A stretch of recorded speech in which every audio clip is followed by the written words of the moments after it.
থাকবো যতক্ষণ না আমরা এই বিচার পাচ্ছি। আবার আমরা লড়ে যাবো, ঠিক আছে?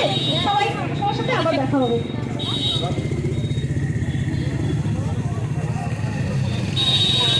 এবার আমরা ন্যাশনাল অ্যান্থেম দিয়ে আমাদের আজকের প্রতিবাদ মিছিল সমাপ্ত করবো।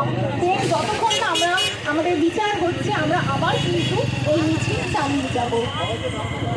তবে আমার অনুরোধ, এই কিছুজন নয়, আপনারা যারা দাঁড়িয়েও আছেন বা যারা বাড়িতে আছেন তারা হয়তো ভাবছেন আমাদের মেয়ে তো সেভ আছে, আমার বোন তো সেভ আছে, আমার বোন সেভ আছে, কিন্তু না, কখন যে কার সাথে কি হতে পারে সেটা কেউ বলতে পারে না। তাই যখন অন্য কারোর সাথে হয়েছে, যদি তার বিরুদ্ধে আপনারা প্রতিবাদ না করেন, তাহলে আপনার বাড়িতে যখন কিছু হবে তখন কিন্তু কেউ আসবে না। বাড়ির মেয়েরা সেভ আছে বলে আমরা বেরাবো না, কিন্তু যদি আমাদের এই বিচার তাড়াতাড়ি না হয়, আমি অনুরোধ করছি এর পরের লড়াই কিন্তু গোটা নন্দকুমার জুড়ে হবে।